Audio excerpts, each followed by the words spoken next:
여러분 먼저 죄송한 말씀을 좀 드리겠는데 제 목소리가 좀 제대로 안 나옵니다. 그래서 이게 회복하려고 해도 계속 목을 써야 되는 일이 있기 때문에 제가 입을 닫고 있으면 교회가 안 돌아갈 것 같아요. 그래서 제가 계속 말을 하니까 이게 목소리가 제대로 잘 안 돌아오는 증상이 있습니다. 여러분 듣기에 굉장히 불편하시겠지만 좀 양해해 하시고 들으시면 좋겠습니다. 여러분 오늘 우리는 본문을 통해서 논란이 되는 두 여인을 만날 수가 있습니다. 이 두 사람은 친자매였고 한 사람의 이름은 마르다였고 한 사람의 이름은 마리아였습니다. 어느 날 예수님께서 베단이라고 하는 동네를 지나가실 때 마르다가 예수님을 자기 집으로 초청을 했어요. 그래서 예수님께서 그 제자들과 함께 마르다의 집에 들어갔는데 마르다는 예수님과 손님을 대접하기 위해서 굉장히 분주했어요. 그런데 어떻게 된 일인지 동생 마르다는 예수님의 발치에 앉아서 예수님 말씀을 듣느라고 아랑곳하지 않는 거예요. 언니 혼자 일을 하게 두는 것입니다. 마르다의 마음이 불편해지기 시작했습니다. 그래서 참다 못해서 마르다가 예수님에게 와서 이야기를 했습니다. 40절 하반절의 말씀에 보니까 주여 내 동생이 나 혼자 일하게 두는 것을 생각하지 아니하시나이까 그를 명하사 나를 도와주게 하소서.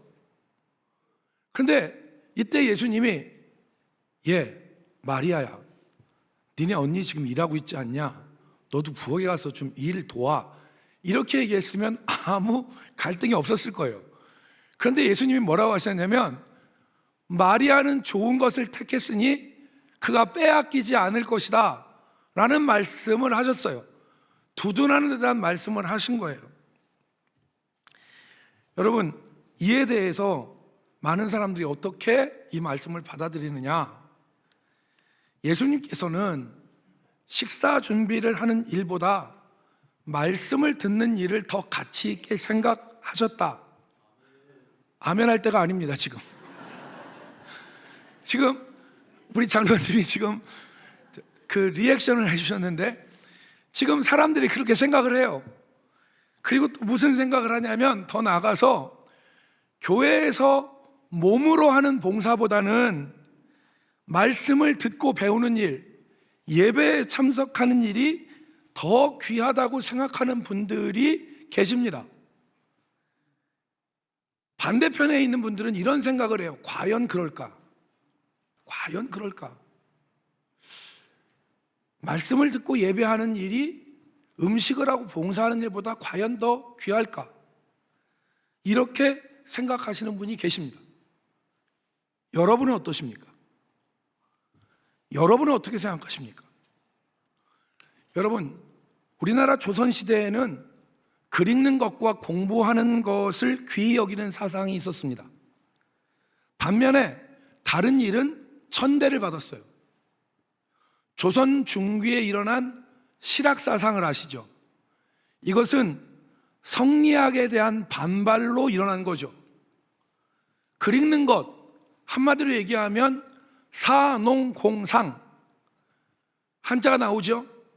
선비, 글 읽는 거 공부하는 것이 최고고 농사 짓는 것이 두 번째고 물건을 만들고 물건을 파는 것은 저 아랫일이다 라는 생각하는 사상이 있었어요. 그런 사상이 예수님에게도 있었다는 것입니까? 만약에 여러분 그렇다면 우리는 그렇게 성경을 본다면 우리는 성경을 절반만 보는 것입니다. 왜냐하면 오늘 마르다와 마리아에 대한 말씀은 함께 기록된 말씀과 같이 읽어야 돼요. 그게 뭐냐면 바로 앞에 있는 선한 사마리아인의 비유예요. 이 선한 사마리아인의 비유와 문맥상 한 세트로 주어진 거예요. 이게 무슨 말이냐? 여러분, 예수님이 그 선한 사마리아 비유 앞에 보면 복되다고 하신 게 있어요. 예수님이 이렇게 말씀하셨습니다. 너희가 보는 것을 보는 눈은 복되도다 그랬어요. 너희가 지금 보는 것을 보는 눈은 복되도다. 그러면서 24절 말씀에 뭐라고 하셨냐면, 많은 선지자와 임금이 너희가 보는 바를 보고자 하였으되 보지 못하였고, 너희가 듣는 바를 듣고자 하였으되 듣지 못하였다.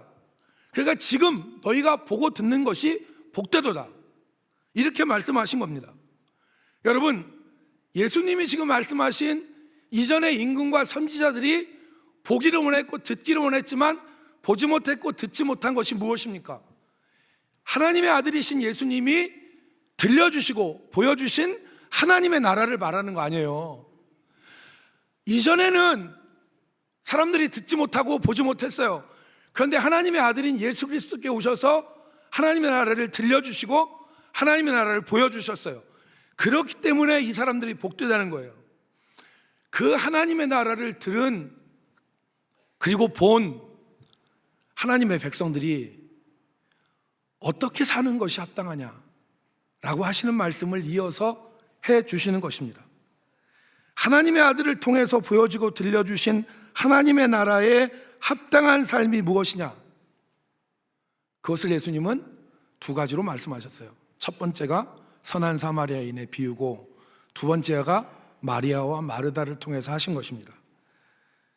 선한 사마리아의 비유가 무엇입니까? 이렇습니다. 어떤 사람이 길을 가다가 강도를 만나서 가진 것을 다 빼앗겼습니다. 그리고 훔신 두드려 맞았어요. 그래서 죽기 직전에 길거리에 버려졌습니다.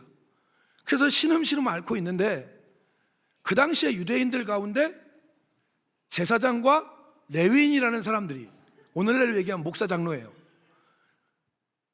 제사장과 레위인이라고 하는 사람들이 그 두들겨 맞고 신음신음 죽어가는 그 사람을 바라봤는데 못 본 척하고 피해서 지나갔어요. 그런데 그때 당시 유대인들에게 사람 취급을 받지 못한 사마리아 지역에 거하는 한 사람이 이 사람을 못 본 척하지 않아요. 자기가 직접 그 사람을 기름을 바르고 포도주를 발라서 치료하고 싸매요. 그리고 피투성이가 된 그 사람을 자기 짐승 나귀에게 태워서 주막으로 가서 자기 돈을, 치료비를 내고 이 사람을 치료해달라고 부탁을 해요. 돈이 모자라면 내가 돌아오는 길에 다시 돈을 주겠다라고 이야기를 하고 사람을 치료해 줍니다. 이게 사마리아인의 비유예요. 예수님이 자기에게 물었던 율법 교사에게 묻습니다. 네가 생각하기에 이 세 사람 중에서 이 강도 만난 사람의 이웃이 누구냐? 누구라고 생각되느냐? 그랬더니 이 율법 교사가 여러분 같으면 뭐라고 대답하시겠어요? 누구예요? 제사장, 레위인, 사마리아 사람. 누가 이 사람의 이웃이라고 여러분 대답하시겠습니까? 그렇죠. 사마리아인이라고 해 대답이 정답이에요. 근데 이 나쁜 놈이 자비를 베푼 자니이다라고 돌려 얘기하는 거죠. 사마리아라는 얘기를 하기 싫으니까. 자비를 베푼 자라는 거예요. 그리고 나서 예수님이 37절 말씀 한번 읽어볼까요? 37절 말씀에 뭐라고 했습니까? 이르되, 같이 읽습니다. 이르되, 시작. 이르되 자비를 베푼 자니이다. 예수께서 이르시되 가서 너도 이와 같이 하라 하시니라. 사마리아인의 비유의 핵심은 이 끝은말 말이에 있어요. 가서 너도 이와 같이 해라. 하나님의 나라에 합당한 하나님 백성의 삶의 모습은 종교적인 형식에 의해서 죽어가는 사람도 못 본 채 하고 지나가는 그런 허울조인 종교인이 아니라 너도 가서 이와 같이 해라. 이와 같이 너도 가서 자비를 베풀어라. 이게 예수님이 말씀하고자 하신 하나예요. 두 번째가 뭐냐? 마리아와 마르다를 통한 거예요. 이 두 번째 마리아와 마르다의 이야기의 핵심은 뭐냐면, 이 일 저 일 하고 예수 믿는다고 이 일 저 일 하고 여기저기 막 돌아다니고 많은 일들을 하면서 분주하는데 실질적으로 해야 될 일이 뭐냐? 따라합시다. 앉아서 들어라. 앉아서 들어라. 주님 말씀 들으라는 거예요. 이 일하고 저 일하고 이리 뛰고 저리 뛰고 막 여러 가지 일을 한다고 분주해도 하나님의 뜻과 상관없이 내 욕심대로, 내 감정대로, 내 뜻대로 행하는 것이 무슨 유익이 있겠느냐.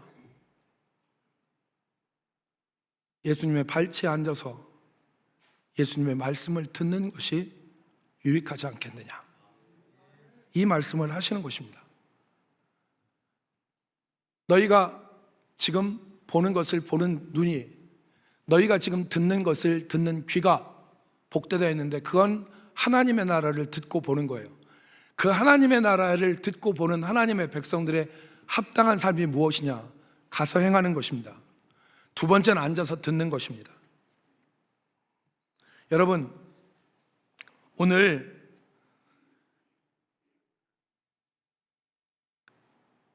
우리가 이 말씀을 생각하면서 우리가 생각할 것이 있습니다. 그것은 균형 있는 믿음이죠. 말만 하고 행함이 없는 죽은 믿음이 아니고, 또 이 일 저 일로 분주하고 이것저것을 행하여서도 정작 주님의 말씀을 듣지 않는 모습이 아니라 가서 행하고 주님의 말씀을 듣는 신앙이 복된 신앙인 것입니다. 그러니까 예수님께서 마르다에게 하신 말씀의 핵심은 봉사하는 것보다 말씀을 듣는 것이 더 복되다는 말씀을 하신 것이 아니에요. 우리에게 적용하면 몸으로 봉사하는 이 봉사보다 예배에 참석하고 성경 공부하는 것이 더 귀하다고 말씀하신 것이 아니에요. 만약에 여러분, 예배가 최고의 가치라고 한다면 예수님께서 마태복음 5장 23절 24절에 왜 이렇게 말씀하셨겠습니까? 예수님이 마태복음 5장 23절 24절에 뭐라고 하셨습니까? 만약에 네가 하나님의 제단 앞에 예물을 드리다가 형제에게 원망 들을 만한 일이 생각나거든 예물을 그대로 놓고 가서 형제와 화해하고 난 다음에, 화목하고 난 다음에 와서 예물을 드리라고 하셨잖아요. 만약에 예배가 최고의 가치라면 예수님이 이렇게 말씀하셨어야 됐어요. 만약에 네가 제단에 예물을 드리다가 형제에게 원망 들을 만한 일이 생각나거든 예배를 온전히 다 드리고 그리고 나서 형제에게 가서 화목해라, 이렇게 말씀하셨어야죠. 예수님이 그렇게 말씀 안 하셨어요. 성경이 말하는 최고의 가치가 무엇입니까? 성경이 말하는 최고의 가치는 하나님의 영광입니다. 고린도전서 10장 31절에 바울 사도가 먹든지 마시든지 무엇을 하든지 하나님의 영광을 위하여서 하라 그랬어요. 예배도 하나님의 영광을 위한 것이고 봉사도 하나님의 영광을 위해서 하는 것입니다. 오늘 그래서 우리는 무엇을 하더라도 하나님의 영광을 위해서 살아가야 하는 것입니다. 그것이 최고의 가치가 되어야 되는 것입니다. 정치도 하나님의 영광을 위해서 하는 것이고 투표도 하나님의 영광을 위해서 하는 거예요. 이장우 시장님, 오늘 좀 큰 교회 가시지 그랬어요.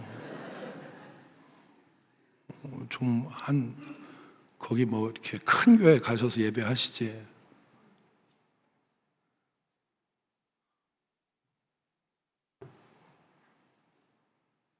예배하는 것이 얼마나 귀한 거예요.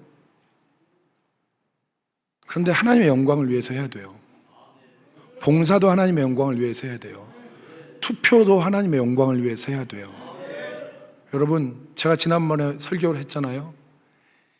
이즘에 의해서 좌우되는, 어떤 주의에 의해서 좌우되는 기독교인이 아니라 신앙의 양심과 믿음을 가지고 세상을 살아가는 기독교인이 하나님이 기뻐하시는 사람이에요. 투표도 하나님의 영광을 위해서 해야 돼요. 바울 사도가 왜 이랬습니까? 바울 사도가 왜 먹든지 마시든지 무엇을 하든지 주의 영광, 하나님의 영광을 위해 산다고 했습니까? 바울 사도가 편지를 보낸 고린도 교회는 당시에 첨예한 문제가 하나 걸려 있었어요. 그게 뭐냐면 우상의 제물, 즉 이방 신전에서 우상들에게 제물로 드려진 고기들이 시장으로 유통이 됐어요. 그래서 그 시장에서 사온 고기는 우상의 제물로 드렸던 고기예요. 그래서 어떤 사람들은 이 우상의 고기를 먹으면 안 된다, 이 우상의 고기를 먹어도 된다 그랬어요. 바울이 신학적으로 정리한 건 뭐냐면 우상은 아무것도 아니다, 하나님 한 분만이 살아계신 유일한 하나님이시다. 그래서 우상에게 바쳐진 물질이라고 해서 제물이라고 해서 겁낼 거 없다. 두 번째, 하나님께서 우리에게 창조해서 주신 것은 다 선한 것이다. 그러므로 우상의 제물을 먹는 것에 대해서 거리낌이 없다 그랬어요. 그럼에도 불구하고 만약에 내가 우상의 제물을 먹는 것을 보고 믿음이 연약한 형제가 나를 보고 시험에 든다면 나는 일평생 고기를 먹지 않겠다. 왜 바울이 이런 말을 했습니까? 절대 가치가 하나님의 영광이기 때문에 그런 거예요. 내 자유도 내 권리도 하나님의 영광을 위해서 기꺼이 포기할 수 있다는 것이죠. 오늘 이것이 오늘 우리 기독교인의 삶입니다. 그래서 오늘 우리가 읽은 이 마리아와 마르다, 선한 사마리아인의 비유를 통해서 우리가 하나님이 기뻐하시는 복음의 삶 두 가지를 생각할 수 있는데, 첫 번째는 앉아만 있지 말고 가서 주의 말씀대로 사는 거예요. 일주일에 예배 한 번 드렸다고 해서 종교적인 의무를 다하는 것이라고 생각하지 말고 우리 주변에 있는 도울 형제를, 그리고 우리 주변에 있는 연약한 형제를 외면하지 말고 가서 그들에게 주의 자비를 행하는 것입니다. 교회를 위해서 봉사하는 것입니다. 하나님의 나라를 위해서 봉사하는 것입니다. 그게 가서 너도 이와 같이 자비를 행하라는 말씀이에요. 두 번째는 마리아를 통해서 주신 말씀은 주의 말씀을 들으라는 거예요. 주의 이름으로 선지자 노릇도 하고 주의 이름으로 귀신도 쫓고 주의 이름으로 이것저것 또 다 했는데 예수님이 나는 너를 도무지 모른다 하신 것은 주의 말씀을 듣지 않았기 때문에 그렇습니다. 마리아는 이일저일로 분주했어요.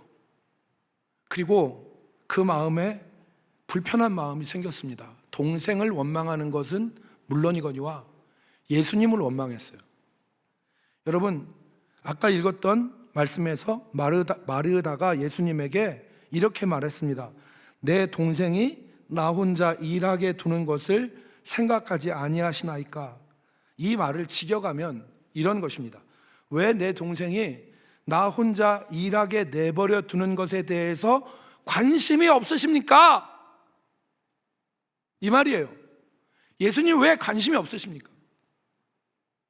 예수님 원망하는 거죠. 오늘 마리아는 분주했고 많은 일로 염려 근심했고 더 나아가서 불편함과 마음의 원망까지 있었습니다. 오늘 우리 현대를 살아가는 우리들이 걸음을 멈추고 잠시 생각해 봐야 될 대목이 여기입니다. 우리는 마르다처럼 많은 일로 분주하고 염려하고 근심하고 때로는 원망하고 불평하기도 하고 많은 감정에 휩싸여 있어요. 얼마나 바쁜 세상입니까? 얼마나 분주한 세상입니까? 우리 시대를 한마디로 정의하는 말이 있습니다. 얼마나 바쁜 시대인지 한마디로 정리하는 말이 있는데 그게 뭐냐? 백수가 과로사한다는 거예요. 백수가 과로사합니다. 아무것도 할 일 없는데 너무 바빠서 과로로 죽는데요. 이게 얼마나 그렇습니까? 이 일도 해야 되고 저 일도 해야 되고, 여러분 여기저기서 오는 전화 받아야지, 이것도 해야 되고 저것도 해야지, 이 사람 만나야지 저 사람 만나야지, 약속이 막 있지, 하루도 뭐 얼마나 많은 일이 있어요. 저는 책 읽은 시간이 없습니다. 그래서 의도적으로 책을 읽으려고 그래요. 전화 오는 거 다 받고 카톡 오는 거 다 대답하고 또 안 하면 또 이거 그렇잖아. 그러니까 다 하면 시간이 없어. 그러니까 의도적으로 책 읽을 시간 마련하고 의도적으로 기도하는 시간 마련하는 수밖에 없는 거죠. 이 분주함과 이 근심과 염려에서 벗어날 수 있는 방법을 여러분 생각해 보셨습니까? 오늘 본문에 보면 그 원칙이 나옵니다. 예수님께서 마르다에게 하신 말씀인데 같이 따라합시다. 한 가지만 혹은 몇 가지의 원칙. 한 가지 혹은 몇 가지의 원칙입니다. 예수님 말씀하신 것은 한 가지만 하든지 몇 가지만 하든지.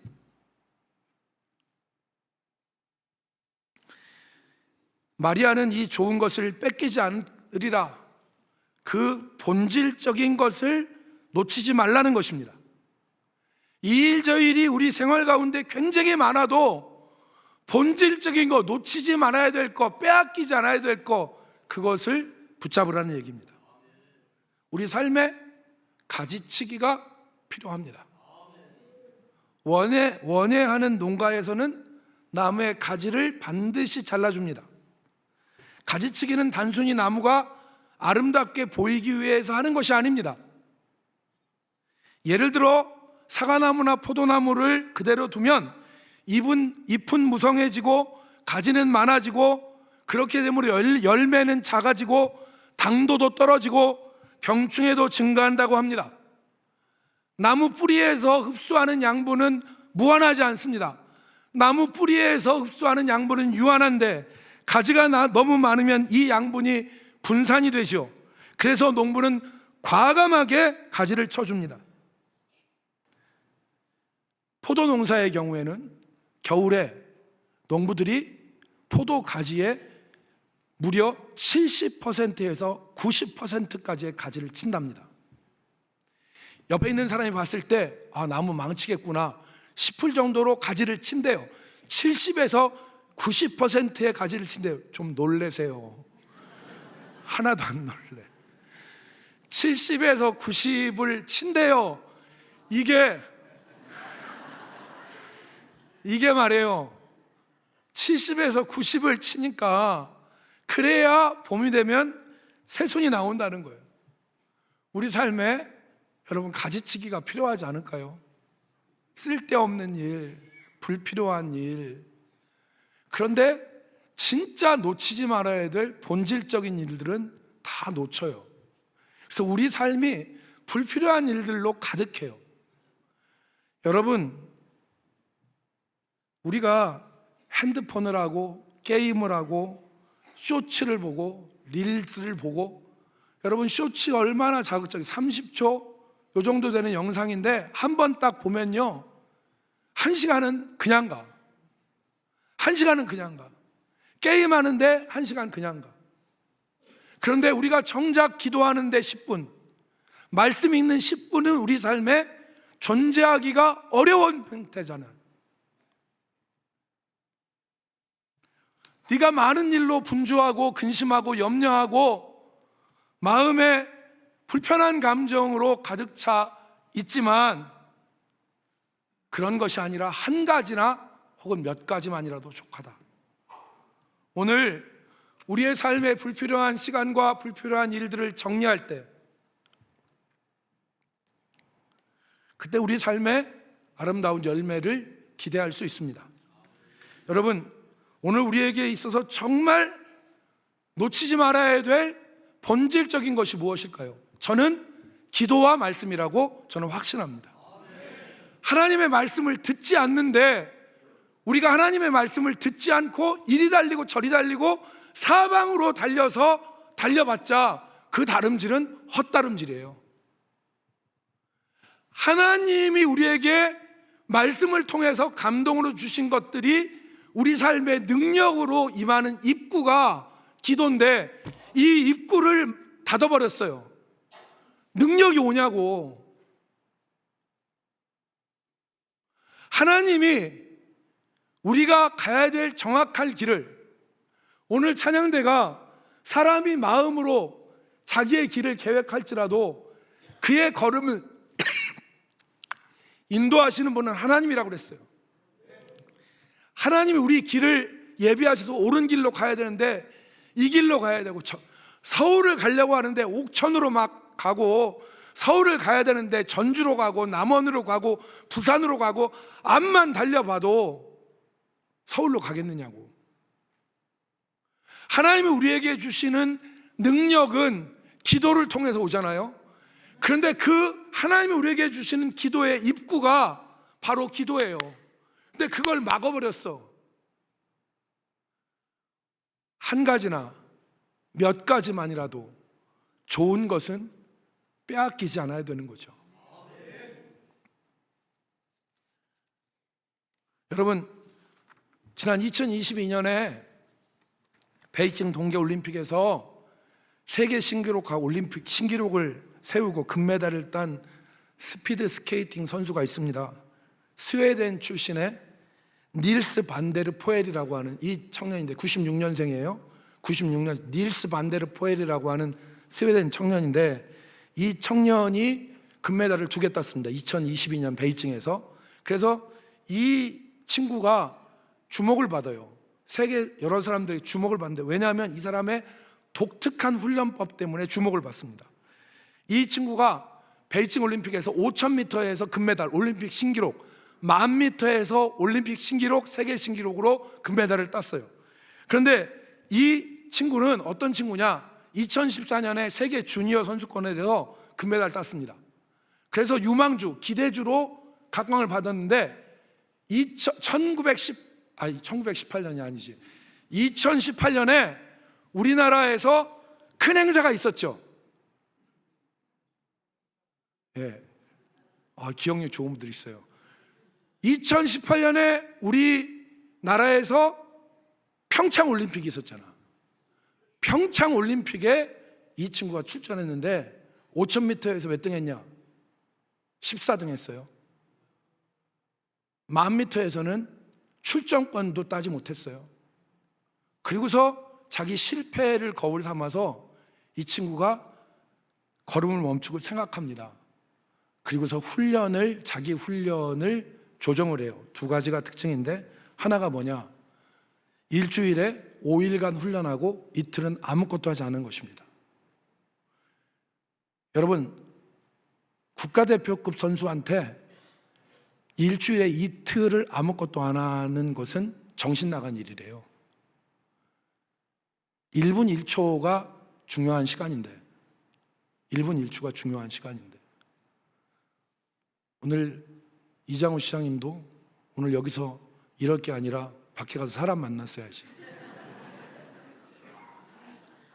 1분 1초가 중요한 시간인데 지금 이 사람이 이틀간 쉬는 거예요.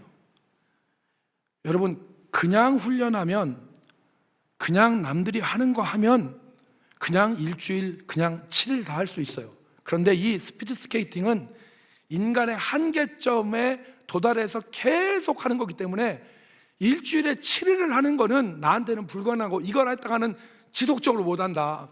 그러니까 일주일에 5일은 죽어라고 하고 이틀은 아무것도 안 하면서 다시 충전해서 5일 동안 훈련하는 훈련법을 이 사람이 개발을 했어요. 독특하게 자기가 한 거예요. 세상이 무너져도 일주일에 이틀은 쉬었대요. 그러니까 5일 동안 할 때 자기 베스트를 다한 거예요. 그렇게 훈련을 했대요. 2번째는 훈련을 단순화시켰대요. 이 스피드 스케이팅 10,000m는요, 시속 아무 동력을 몸에다 안 달고 시속 50km의 속도로 12분 안에 10,000m를 달리는 거예요. 여러분, 시속 50km면은 이게 껌이죠. 여러분이 자동차 타고 가면 시속 50km는 옆에 있는 마누라가 그렇게 얘기해요. 밟어 라고 얘기할 정도로. 제 아내가 그렇다는 건 아니고, 제 아내는 늘 안전운전하라고 저한테 늘 얘기하는데, 그러니까 계속 50km는 이게 정말 어려운 속도예요. 여러분, 스키 타보셨어요? 스키 타보신 분 계시죠? 스키 타면요, 서장로님, 나한테 스키를 전수해 주신 분이잖아요. 스키를 타면 여러분, 그 초급자, 중급자, 고급자 코스가 있잖아요. 초급자 코스가 밑에서 보기에는 아이고, 완만하기 그지없다, 이렇게 생각이 되거든요. 그런데 거기서 스키를 딱 서보세요. 절벽 앞에 있는 것 같습니다. 그 내려오는 속도가 얼마 안 돼요. 그래도 무서워 덜덜덜 떨어요. 그런데 1.2mm래요. 1.2mm의 칼날 위에 시속 50km로 12분 동안 계속 달려야 되니까 운동선수들이 이 운동, 예를 들어서 근력 운동, 유연성 운동, 안전성 운동, 여러 가지 운동을 하는데, 이 친구가 생각하는 건 뭐냐면 10,000m의 올바른 기록이 나오지 않는 것은 지구력이 딸리기 때문에 그렇다. 그래서 일주일에 33시간, 이 친구가 5일 동안 훈련을 하니까 하루에 7시간이에요. 하루에 7시간을 계속해서 런닝 스키, 또 그 다음에 자전거, 이런 운동만 했대요. 그래서 하루에 7시간씩 훈련을 단수로 해서. 왜? 스케이팅의 본질은 잘 달리고 끝까지 달리는 데 있는 거 아니에요? 그러니까 본질을 붙잡은 거지. 그래서 하루에 7시간, 일주일에 33시간을 계속 자전거, 그 다음에 달리기, 스키 같은 지구력을 기르는 훈련만 했대요. 그러니까 올림픽 현장에서 상대 선수하고 게임이 안 되는 월등한 기록으로 금메달을 차지했다는 것입니다. 닐스 반데르 포엘이라고요. 사진 한번 다시 보여주실래요? 이 친구예요. 이 사진, 닐스 반데르 포엘이라고 하는 이 친구가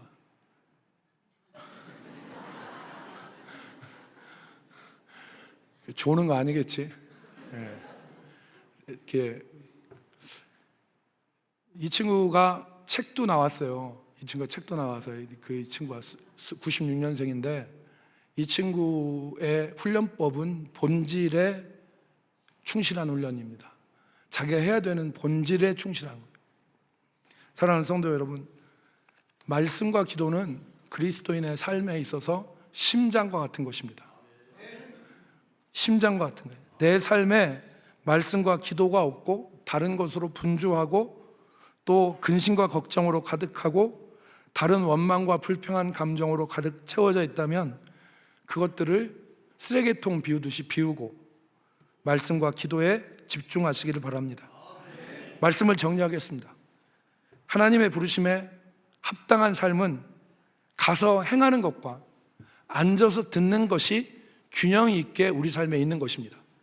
그리고 오늘 특별히 우리가 놓치지 말아야 될 본질적인 것들을 우리가 붙잡고 그 일로 하나님 앞에 아름다운 열매를 맺는 우리 성도들이 될 수 있기를 주의 이름으로 축복합니다. 기도하겠습니다. 거룩하신 하나님, 오늘도 말씀 앞에 우리가 겸허하게 서서 하나님이 말씀하시는 것을 믿음으로 받게 하여 주시옵소서. 아버지, 많은 일로 분주하고 염려하고 근심하는 것이 아니라 기도와 말씀, 본질적인 것을 놓치지 않는 우리의 단순한 삶이 되게 하시고 삶의 불필요한 가지들이 정리되어지고 아름다운 열매를 맺는 삶이 되게 하여 주옵소서. 예수님의 이름으로 기도 올리옵나이다.